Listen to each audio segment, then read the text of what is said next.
Hello and welcome to this lecture in Chemical Process Modeling and Simulation series. As part of the conservation equations, in this lecture we are going to discuss conservation of energy. So we developed a general template for conservation equations. We use that sort of a template to obtain conservation mass, overall mass, conservation of species, and conservation of momentum. Now we are going to consider the conservation of energy in a system. Let's start by listing the various sources and sinks of energy.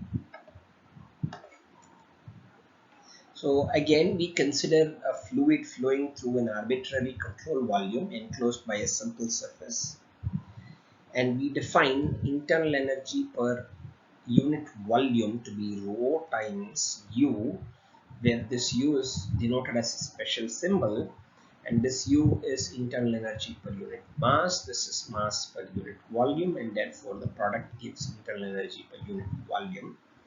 Just as we defined momentum per unit volume, we defined species, amount per unit volume, overall mass per unit volume, and so on and so forth. For those conservation quantities, we define here similarly the internal energy per unit volume.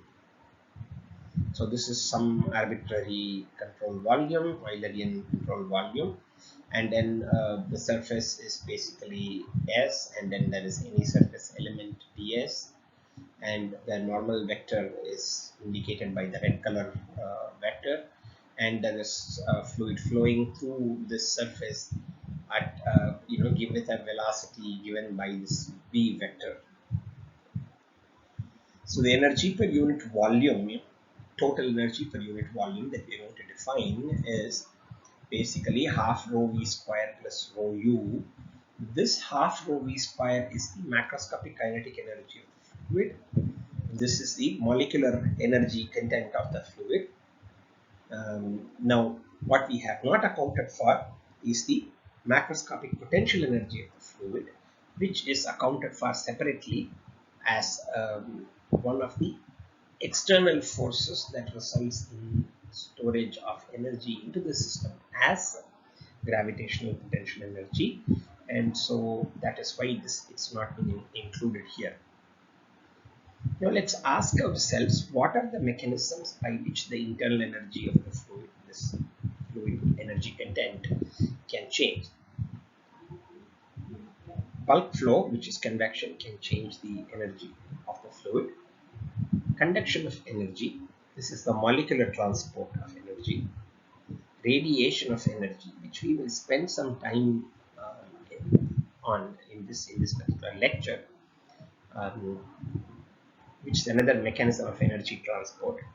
This is basically expansion or contraction of the surface through some sort of a moving boundary. Then any irreversible molecular modes of energy change, and therefore energy loss from the system, or sometimes it could also be gain. It's friction being the source, for example.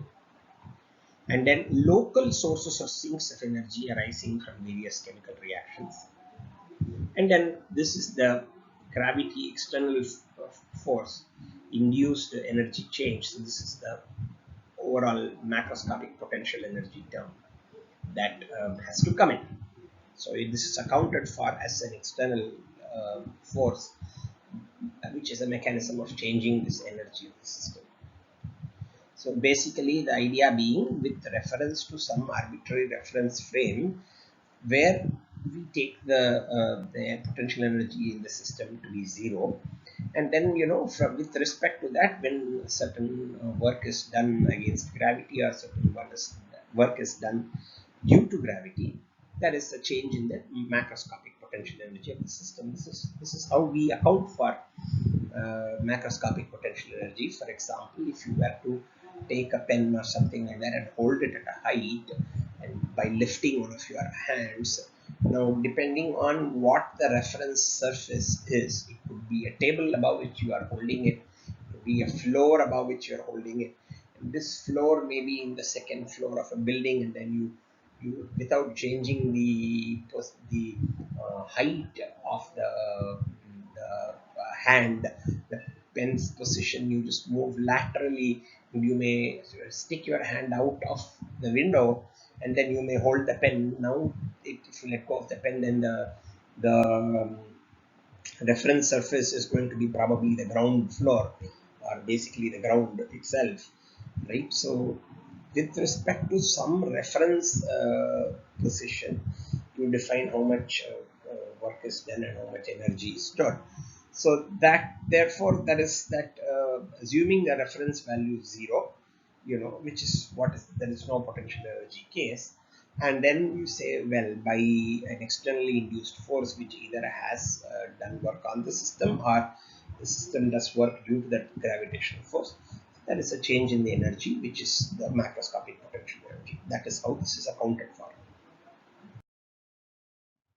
Now, what we're going to do over the next few slides, in addition to discussing radiation in some detail, we are also going to discuss the energy, rate of energy transport, basically through, or energy change through all those mechanisms that we have listed. First one is, of course, the convective energy transport. So basically here we are talking about energy is transported to the control volume. There are two forms of energy: kinetic energy, potential energy, and macroscopic or molecular or microscopic. Now the gravity is treated as an external energy source. So we choose to include it as an addition or removal term of energy due to an external source. The rationale behind it was described right now. So what is the work done? The work done, this is the gravitational force per unit volume, and this is the displacement of the entire object.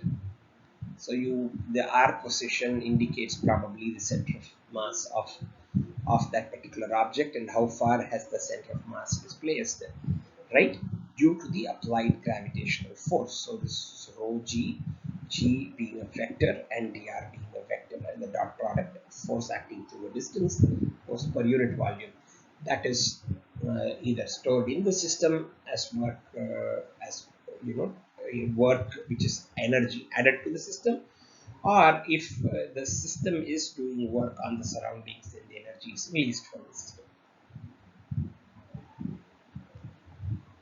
Now for this force, if you look at the rate at which this work is being done for an applied force, then you just take the derivative with respect to time, and therefore you get rho g dot v.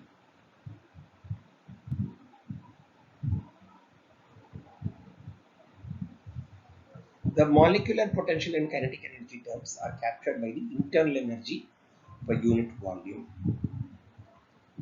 Macroscopic kinetic energy is given by half rho v square, which is half rho into v dot v. So if one were to look at the energy flux due to bulk motion from, so this is the kinetic energy coming from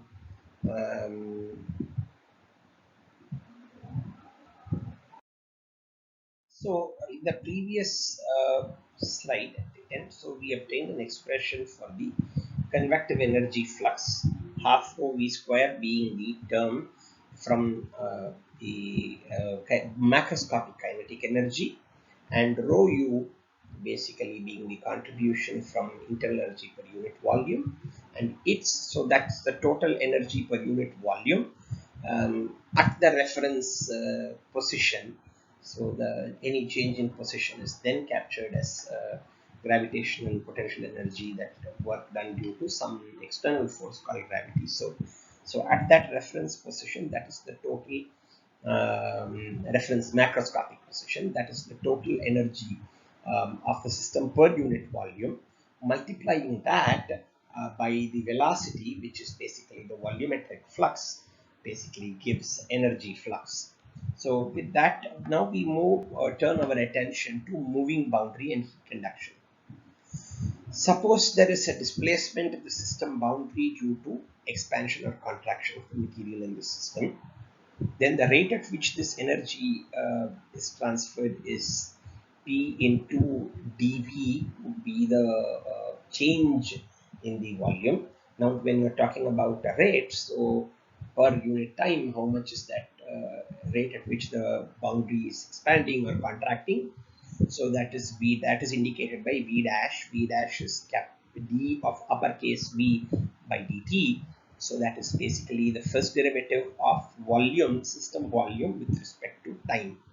And P is the net pressure on the moving boundary.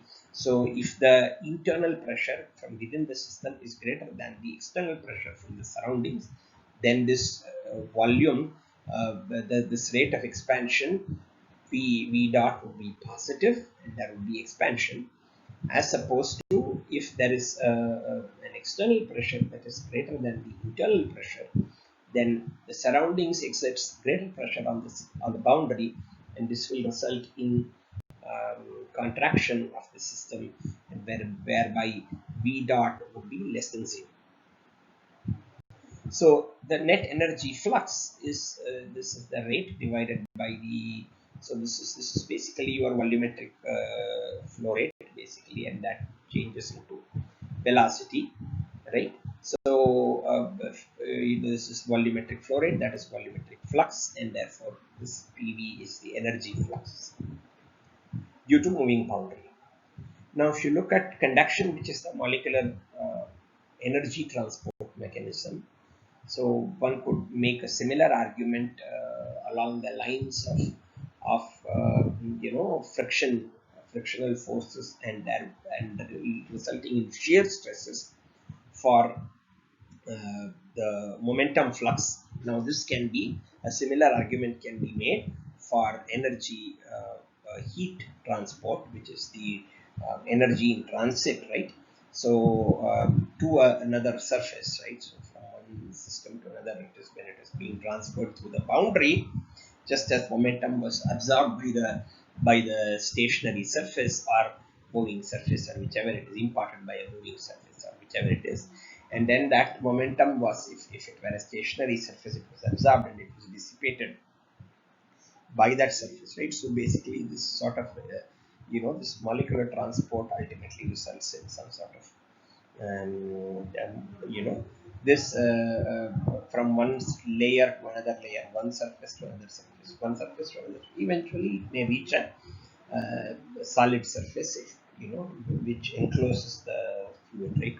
So this is how heat exchangers designs work. So the solid surface either gives heat to the flowing fluid, or it picks up heat from the flowing fluid, right? Which is the pipe wall, or in a shell and tube, or a double pipe, or whatever it is, the surface, solid surface. So basically, Fourier's law of heat conduction gives the flux of this heat transport by molecular energy transport, and similar arguments could be made as we discussed friction, and the heat flux is given by, is proportional to the temperature gradient along the lines of molecular momentum flux, which arises from here, being proportional to velocity gradient. Here the proportionality constant is called thermal conductivity. Now, K is thermal conductivity of fluid, and del T is the temperature gradient. And of course, just as molecular momentum transport occurred from a region of higher momentum to a region of lower momentum, similarly, conductive heat transport occurs from a region of higher temperature to a region of lower temperature, and therefore you have a negative sign indicating because the gradient is the direction in which there is maximum increase in temperature, and therefore the negative sign is included. Now we turn our attention to radiative heat transfer. We don't attempt to fully derive from first principles the governing expression, or sort of governing constitutive model for the flux of heat transfer due to radiation. However, we will give enough insights into how this radiative heat transfer occurs, and how one may obtain an expression for the flux of radiative heat transfer from any surface. So that is something that that first I want to address before moving into any further discussion on radiative heat transfer. Radiation is actually a phenomenon that comes from an entire body. Actually, it comes from all the molecules and atoms that constitute the body. So this is quantum mechanical in nature. So there is either a spontaneous emission, or there is a spontaneous absorption, or then there is an absorption that causes an excitation, and then if the excited state is not stable enough, there is an emission back to a ground state, and there is emission of radiation, right? So this is a bulk body property. However, we study radiations as they come through a surface. So therefore, for example, we receive solar radiation through our skins, right? Our body surfaces. So any you know solar for example, a flat plate solar collector, or a solar cell or whatever, has an incident radiation at that surface. Now, so there is of course emission from the other side also. So you look at the net flux, right? So even though this is not necessarily by any chance a process that is confined to some surface, it is treated along the similar lines of along the lines of conduction. So where one layer of fluid transports momentum, or one layer of fluid transports heat to another layer of fluid by physical contact with each other, right? So with that in mind, we start discussing radiative heat transfer. Stefan Boltzmann law gives the heat flux due to radiation, and the objective is to sort of show roughly how this law arises. Suppose an electromagnetic radiation, it could be anything from gamma rays all the way to the side,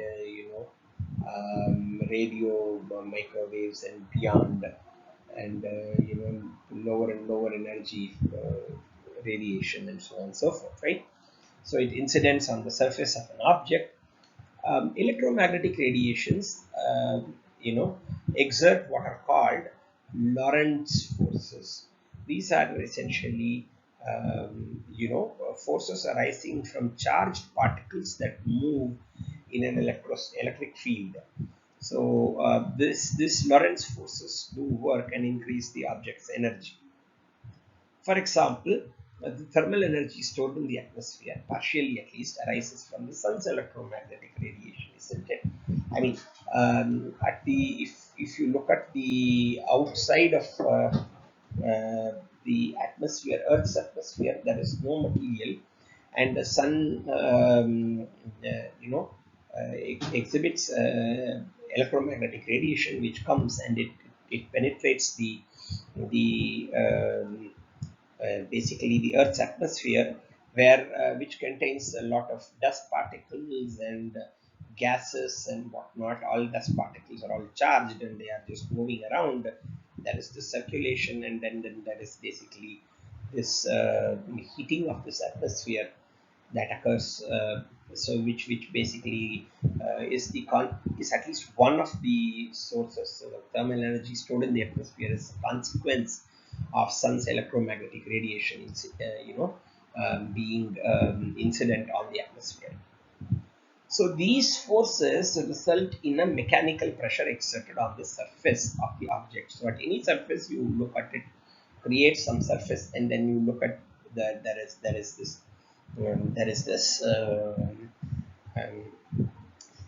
material that is present, which absorbs the radiation. That the Lorentz forces result in basically a mechanical pressure being exerted on the surface of the object by exchange of momentum between the object, that is its charged particles, and the electromagnetic radiation. So now you can see the connection between the way the argument is constructed, similar to conduction. So the surface, so for example, you have Earth's atmospheric particles, dust particles, they pick up momentum from the momentum of the radiation, right? So this is the contact based pickup, so to speak. And in this, well, the other part, one may be a charged particle, may be an object, but the other one is not an object. It's just radiation, right? But such a mechanical pressure is called radiation pressure. So this also is therefore a momentum flux in some form. So this pressure, radiation pressure, now this can be related to radiation energy density or radiation energy per unit volume. So which is denoted in this part of the discussion by lowercase u. Please don't confuse this with internal energy per unit mole. This is denoted as the energy due to radiation in the system, stored in the system per unit volume. And this is given by V is equal to U by 3. Now, the 1 by 3 comes from certain symmetry considerations which shall not be discussed in detail. Note that these two quantities will have the same units. Further discussions are available on this website. Now, from the Euler's fundamental relation that we discussed in thermodynamics for a system with fixed total number of moles. So when n is fixed, mu dn turns dn is 0, and therefore that term drops off. Du is TdS minus PdV, where this is the radiation pressure, which is indicated by lowercase p. Now, dou u, dou v, the change in internal energy, the with respect to volume at constant temperature, this basically is simply T dou S dou V at constant temperature minus P, and one can use a Maxwell relation corresponding to Helmholtz free energy. TV are the independent variables here, so Maxwell relation corresponding to Helmholtz free energy, and then we will get this expression. Now, in terms of energy density, this is U is simply the energy density per unit volume, which is the radiation energy per unit volume times the volume of the system, and therefore this partial derivative is simply the radiation energy density or radiation energy per unit volume. So therefore this sort of simply then we are able to write that from the earlier expression that basically P was U by 3, dou P dou T at constant volume is 1 by 3 dou U dou T at constant volume. P is simply U by 3. Therefore we can substitute this. So here there is lowercase u, here there is T times dou U dou T at constant volume by 3 minus P, which is U by 3. So this can all be taken together, and then you can sort of separate the variables, right? So since dou U dou T at constant volume is a function of U and T alone, basically the volume dependence is here. This is an intensive property, and therefore this can be replaced by an ordinary derivative, and then separation of variables can be done. And so then we can integrate this to get the expression that U, the radiation energy density or radiation energy stored in the system per unit volume, is a function of fourth power of temperature. Now A is the constant of integration, but this is not radiative flux. This is the radiation energy density or energy stored in the system by radiation. Now we have to still connect this to radiation flux, right? So this energy is radiated or absorbed as photons, either whether it is the system is absorbing it or the system is emitting it. So it is absorbed or emitted as photons. So to relate this energy density to energy flux, we consider basically the following geometric picture. We treat these photons as if they are particles. So this particle that is being mentioned here is a system. So consider some arbitrary spherical system. Suppose these photon particles are moving radially outwards, hitting another wall at different radial speeds or velocities. So we consider basically continuous radiation of the particles of photons. Okay, so basically why we say continuous is that even if these photons are absorbed by the wall surface, more are emitted at the same steady rate, so there is continuous radiation available of all the photons. So suppose different photon particles hit the surface at different velocities. So then one can consider what is the number distribution of particles of different velocities. In other words, question like how many photons have a velocity ranging from u to u plus du. You may wonder what this question is all about, because all photons are supposed to have the velocity of light. We'll get there in a moment. So the number density, which is basically the number per unit volume of particles with velocity between u and u plus du, is this n tilde with a subscript u du. This is basically a probability density function. So from this, you basically this product will give the number density, the number of particles per unit volume between the velocities u and u plus du. The total number of particles hitting the wall per unit time, per unit area, wall being any surface we are interested in, right? From one spherical object, some energy incident on some surface, arbitrary surface, right? So we have, uh, so the this number of particles hitting the wall per unit time per unit area, which is a number flux, right? So this number flux may be estimated by integrating the probability density over the range of velocities possible, given that the total speed or the net speed is c. Okay, so this is sort of like saying that the most likely speed, the measured speed is c, but there could be a range of velocities. So very much like the distributions that we studied when we try to understand entropy, with these coin tosses, simultaneous coin tosses, and so on and so forth.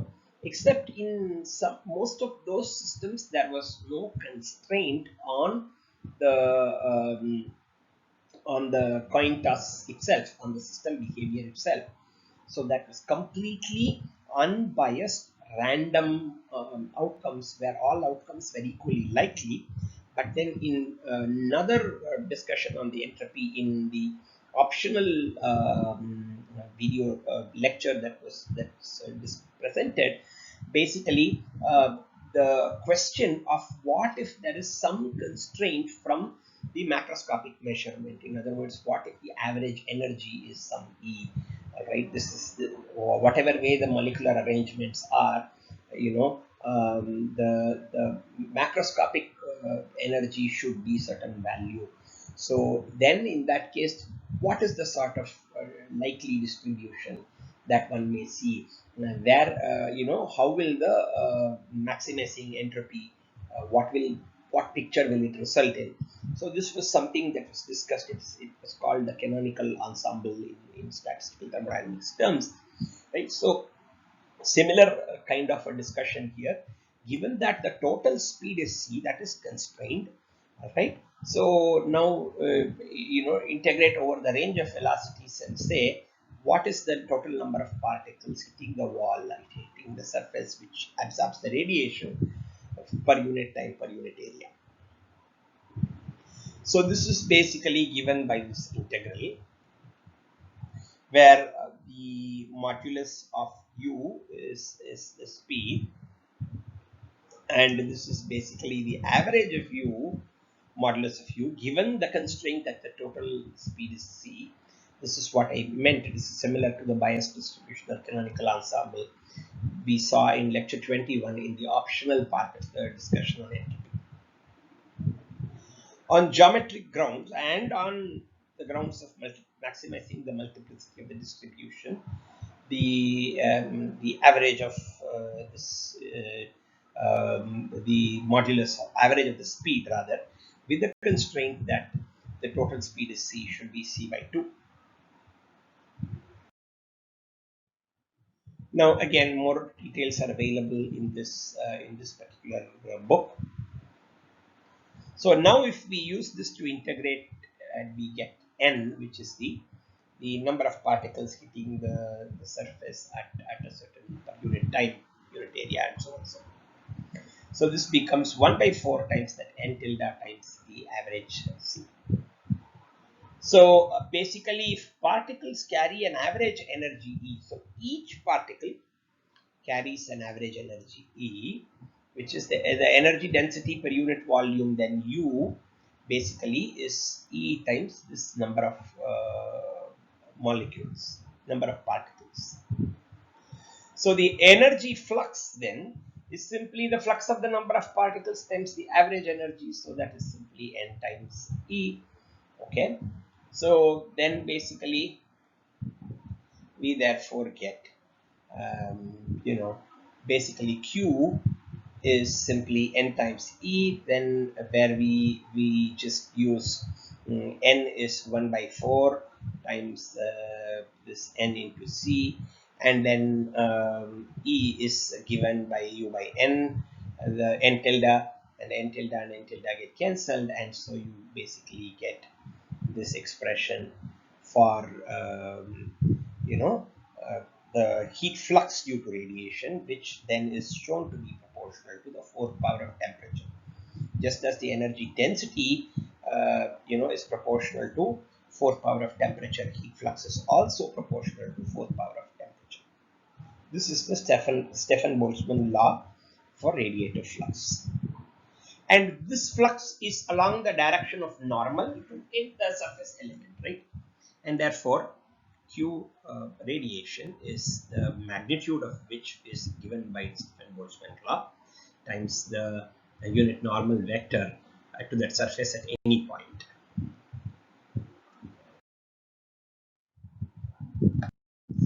Now we turn our attention to heat loss due to friction. Work is done by the system to overcome friction. So if there is a frictional force F, notice the double arrows to indicate that this is a tensor quantity, because one needs two directions, a pair of directions to define this force. Here X is the direction of flow and Y is the direction of transport of momentum, molecular momentum transport due to friction, right? So there are two directions, a pair of directions involved. This is flow between parallel plates, example that was given in lecture 11. So this work simply is given by dW is greater than or equal to F dot dr. If there is some displacement that is caused, then this is dr. All right. So of course greater because of the reversibility involved.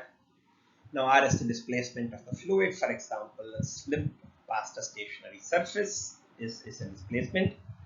Now the rate at which this work is being done, of course, the rate at which the fluid slips past the surface, for example, which is basically given by the velocity. So therefore the rate at which this work is being done is simply this tensor frictional force dot product with the velocity of the fluid. Now, if you are looking at flux of energy transfer, then of course this is to the surface, for example, which is then dissipated. Then this one has to consider the flux of this force, basically per unit area, that gives the shear stress. So tau dot V is the flux of energy transferred. So this is the expression along the lines of Q conduction, Q radiation, and so on and so forth. This is the flux of energy transferred from the system due to friction. So if you look at the quantity amount that is going, through the surface, if the surface defined by the normal, then one can basically get the projection of this onto the surface normal. So therefore, n dot tau dot V. Now, homogeneous chemical reactions serve as local sources or sinks of energy. Homogeneous chemical reactions are isotropic in nature, that is, the reaction occurs uniformly everywhere in the system. So depending on whether the reaction is exothermic or endothermic, heat is either released or absorbed, energy is either released or absorbed uniformly everywhere in the system, and therefore it's like, there is source due to the reaction that the whole system gets heated up uniformly, or due to a reaction which is endothermic, the whole system may get cooled uniformly, and therefore these reactions serve as the as a local source or sink of energy. Now, the work done in this process is, one has to look at how much change in the number of moles are involved, and then multiply by the chemical potential of the respective species, mu dn work. However, that's not easy to measure. So instead, this basically is measured in a slightly different format, which we will see just now. So if one were to consider a control volume, this rate of energy released or absorbed is a local source or sink of energy, right?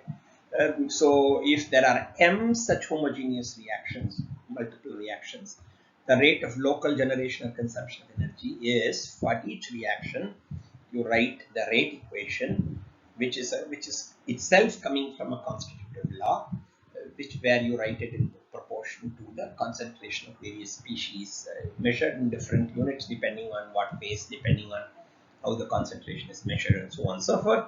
And then there is a heat of reaction associated with the energy change in the system due to the reaction, the exothermicity or endothermicity of the reaction, right? So this is how the rate of energy, released or absorbed from the system due to the reactions.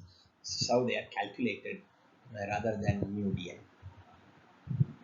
So Ri is the rate of the ith reaction, and delta Hi is the corresponding enthalpy change, and then you sum over all the reactions from 1 to n. Now that we have done all of these, accounted for all of those terms that we started out in the initial slide in terms of what are the different mechanisms by which the energy of the system can change, now we can write a conservation equation for energy. So energy per unit volume is half rho v square plus rho u.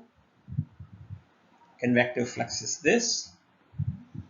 So this energy per unit volume multiplied by velocity, so that gives the energy flux, right? Convective energy flux. So the net energy flux out of the surface is given by, so now you add the convective flux plus the conduction plus the radiation plus the moving boundary work plus the friction work. All of that is accounted for.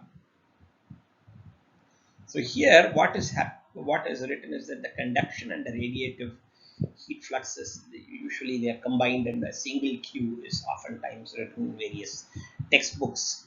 So whenever relevant, if conduction is relevant, they will take that. If radiation is relevant, they will take that in each problem. If both are relevant, both then will be taken up. The local source of energy is due to the reaction sum over all the rate I minus Ri times delta Hi, right? And then the external induced source of energy is basically rho g dot V. So with all of these being defined, the conservation equation for energy is given by,